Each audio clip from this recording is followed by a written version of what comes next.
बिस्मिल्लाहिर्रहमानिर्रहीम, अस्सलाम वालेकुम, हेलो एवरीवन। उम्मीद करता हूँ आप सब खैरियत से होंगे। आज जो हमारा टॉपिक है दैट्स अबाउट एसे की कंप्लीट इन्फॉर्मेशन हम इस वीडियो में देखेंगे। एसे की डेफिनेशंस, एसे की डेफिनेशन इन लिटरेचर में और साथ में functions of essay. So time को वेस्ट किए बगैर let's get started. The word essay derives from the French infinitive एसेयर।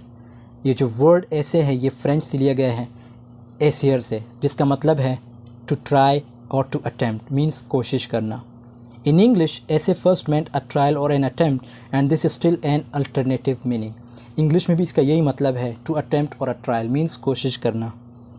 एक फ्रेंच मैन थे, ऑथर थे, जिसका नाम था Michael de Montaigne. Was the first author to describe his work as essays. इसके जितने भी वर्क थे इसने जो है एसे के फॉर्म में लिखे थे। He use the term to characterize these as attempts to put his thoughts into writing. मतलब इसके जो थॉट्स थे जो इसने राइटिंग फॉर्म में लिखे means in the form of written, that's essay. Essay की अगर डिफिनीशन देखे, a short piece of writing on a particular subject. किसी भी ख़ास सब्जेक्ट पे शॉर्ट पीस ऑफ राइटिंग लिखना मीन्स एक लिमिट होनी चाहिए। That's essay. एसे के हमारे पास टाइप्स है, ज़रूरी नहीं कि एक लिमिट होती है एसे को लिखने की। एसे के हमारे पास टाइप्स है, वो नेक्स्ट वीडियो में डिस्कस करूँगा कि एसे के कितने टाइप्स है। एक्चुअली लोग बताते हैं कि एसे के 4 टाइप्स है, बट एसे के नियरली 6 to 7 टाइप्स है। So that will be discussed in the next video. Essays are commonly used as literary criticism, political manifestos, learned arguments, observations of daily life. ऐसे को जो है यूज़ किया जाता है लिटरेरी क्रिटिसिज्म के लिए, पॉलिटिकल मैनिफेस्टोज़ के लिए और आर्गुमेंट्स बिल्ड करने के लिए। Live collections and reflections of the author, या ऑथर के जो थॉट्स होते हैं वो जब रिटर्न फॉर्म में लिखते हैं, इसको कहते हैं एसे। किसी भी टॉपिक से रिलेटेड, किसी भी सब्जेक्ट से रिलेटेड। Almost all modern essays are written in prose. जितने भी मॉडर्न एसेज हैं ये प्रोज में लिखे जाते हैं। अब प्रोज है कि हमारे पास यहाँ पे मैंने एक शॉर्ट डिफिनीशन लिखी है प्रोज की। प्रोज जो है, prose is a form of written और spoken language that typically exhibits a natural flow of speech and grammatical structure. जो भी आप लिखते हैं, जो भी आप सोचते हैं, जो भी आप बोलते हैं, ये सब क्या है? प्रोज है। लेकिन यहाँ पे एक वर्ड जो यूज़ किया गया है वो ये है कि एक ग्रामेटिकल स्ट्रक्चर होती है। सपोज़ आप कुछ लिखते हैं, अगर आप ग्रामेटिकल स्ट्रक्चर को फॉलो करते हैं तो ये क्या है? प्रोज है। इसी तरह जब आप बोलते हैं ग्रामेटिकल स्ट्रक्चर को फॉलो करते हैं, ये क्या है? प्रोज है। A related narrative device is the stream of consciousness which also flows naturally but is not concerned with syntax. The word prose, जो प्रोज वर्ड है ये फर्स्ट किस में अपेयर हुआ था? 14th सेंचुरी में इंग्लिश में ये अपेयर हुआ था ये word. And it is derive from the old French prose. तो ये जो प्रोज है ये भी फ्रेंच से ही लिया गया है। Which in turn originates in the Latin expression prosa oratio. लेकिन इसके अगर जो बैकवर्ड देखा जाए, हिस्ट्री देखी जाए, तो ये लैटिन से जो है इसके जो है शाखें मिलती हैं, जिसका मतलब है प्रोजो ओरेटो, लिटरेरी, स्ट्रेट फॉरवर्ड और डायरेक्ट स्पीच। जिसका मतलब है प्रोजो ओरेटो का क्या मतलब है लैटिन में, इंग्लिश में? लिटरेरी, स्ट्रेट फॉरवर्ड और डायरेक्ट स्पीच। जो आप डायरेक्ट स्पीच करते हो उसको हम प्रोज कहते हैं। अब बढ़ते हैं अपने जो पुराने स्लाइड की तरफ। यहाँ तक हमने पढ़ा था prose, but works in verse.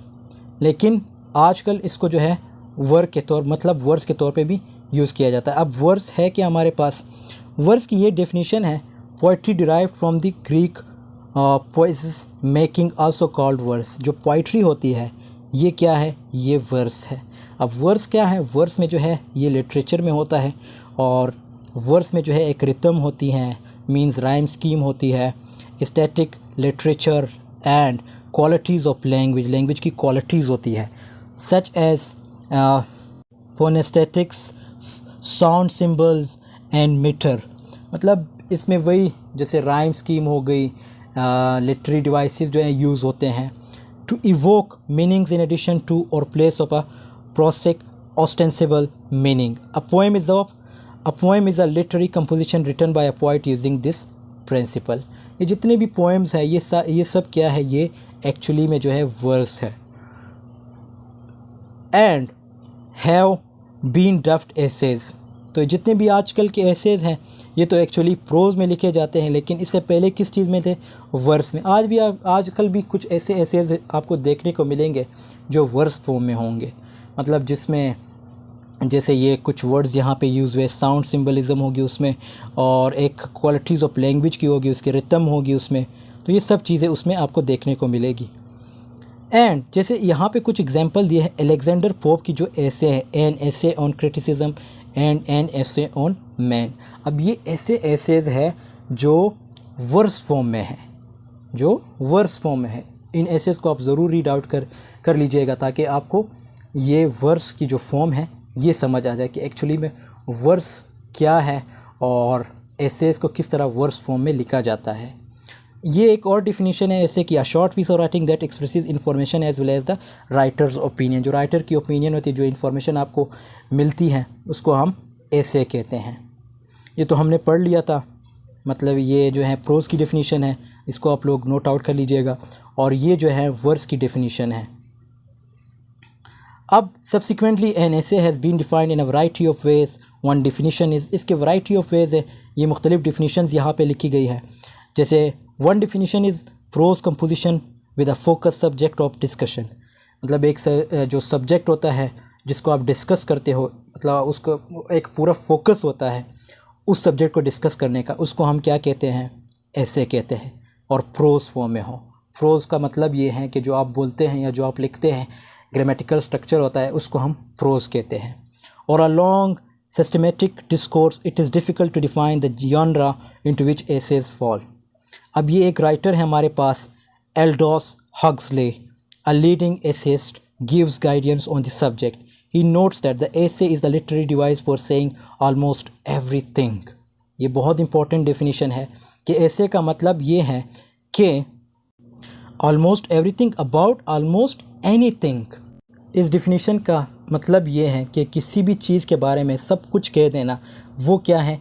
ऐसे है। लेकिन ऐसे जो है ये एक लिटरेरी डिवाइस है। According to what? According to whom? Aldous Huxley. And adds that by tradition, almost by definition, the essay is a short piece. और ये अगर दूसरी डिफिनीशन यहाँ पे देते हैं तो वो क्या है कि ये जो ऐसे है ये एक शॉर्ट पीस ऑफ राइटिंग है। ये जो है हमारे पास वो राइटर एल्डस हक्सले, ये एक इंग्लिश राइटर थे, फ़िलासफ़र थे, और इसने तकरीबन 50 बुक्स लिखी है, and both novels and non fiction works as well as wide ranging essays. मतलब इसके राइटिंग में आपको ज़्यादातर एसेस भी देखने को मिलेंगे, तो इस राइटर को ज़रूर पढ़ लीजिएगा और साथ में इसके कुछ न कुछ वर्क को ज़रूर रीड आउट कर लीजिएगा ताकि आपको समझ आ जाए कि इसने किस टाइप के एसेस लिखे थे। अब ऐसे की डिफिनीशन अगर लिटरेचर में देखें, ऐसे एन एनालिटिक, इंटरप्रेटिव और critical literary composition usually much shorter and less systematic and formal than a dissertation और thesis and usually deals with its subject from a limited and open personal point of view. Literature में इसकी definition ये है कि ये interpretive होती है और जो क्रिटिकल लिटरेरी कंपोजिशन है, मतलब क्रिटिकल लिटरेरी कंपोजिशन को कहा गया है जो कि शॉर्ट होती है and less systematic and formal, और ये फॉर्मल होती है, शॉर्ट होती है। ये जो है मैं बात कर रहा हूँ डिफिनीशन इन लिटरेचर में, मींस ऐसे की जो डिफिनीशन है। और ये जो है थीसिस से जो है मतलब शॉर्ट होती है and usually deals with subject from a limited, और इसकी एक लिमिटेशन होती है किसी भी सब्जेक्ट को डिस्कस करने के, and open personal point of view. अच्छा, लिटरेचर में भी इसका यही मतलब है कि आप जो आपके पर्सनल पॉइंट ऑफ व्यूज़ है उसको डिस्कस करते हो। सेम टू सेम जितने भी डिफिनीशंस हमने पिछली में पढ़े थे उसमें भी यही बताया गया है कि जो भी ऐसे हैं उसमें हम अपने पर्सनल पॉइंट ऑफ व्यूज़ को भी डिस्कस कर सकते हैं। फंक्शंस ऑफ एसेस की बात करें तो सबसे पहला जो है, the function of essay depends upon the subject matter. अब यहाँ पे बात कर रहा है कि जो फंक्शन ऑफ एसे हैं ये डिपेंड करता है सब्जेक्ट मैटर पे कि किस टाइप की सब्जेक्ट है। Whether the writer wants to inform, persuade, explain और इंटरटेन। मतलब जो राइटर लिखता है क्या वो आपको इन्फॉर्मेशन देना चाहता है, परस्यूड मीन्स मनाना, एंड एक्सप्लेन मीन्स बयान करना, और या इंटरटेन करना चाहता है। The essay increases the analytical and intellectual abilities of the writer as well as the readers. बहुत ही इंपॉर्टेंट पॉइंट है। ऐसे लिखने से क्या होगा कि आपकी जो है मतलब इंटेलेक्चुअल एबिलिटी बढ़ेगी और साथ में जो है चाहे वो राइटर हो या रीडर हो, उन दोनों की बात कर रहा है कि दोनों की जो है जो इंटेलेक्चुअल एबिलिटी है वो बढ़ेगी। It evaluates and test the writing skills of a writer and organizes his और her thinking to respond personally और critically to on an issue. मतलब ये जो है ऐसे में क्या होता है कि आप किसी भी जो वर्क है, मतलब किसी का भी वर्क है, उसको जो है क्रिटिकली जो है मतलब क्रिटिसाइज़ कर सकते हो और पर्सनली जो है आप उसको रिस्पॉन्स कर सकते हो। But the most important thing that it increases your intellectual ability. और तो एन ऐसे a writer presents his argument in a more sophisticated manner. यहाँ पे वो आर्गूमेंट्स को भी बिल्ड कर सकता है। आर्गूमेंटेटिव ऐसे भी हम देखेंगे, इसकी ये एक टाइप है जो मैं नेक्स्ट वीडियो में डिस्कस करूँगा। In addition it encourage students to develop concepts and skills such as analysis, comparison. ये जो है इसके बेनिफिट्स हैं जो ऐसे को लिखते हैं या जो रीड आउट करते हैं। एनालिसिस, कंपैरिजन कर पाएगा, और contrast, clarity, exposition, conciseness and precision. तो ये जो है इसके कुछ बेनिफिट्स थे। I hope this video has been helpful for you. Thanks for watching. Video पसंद आई तो ज़रूर लाइक, कमेंट, शेयर कीजिएगा।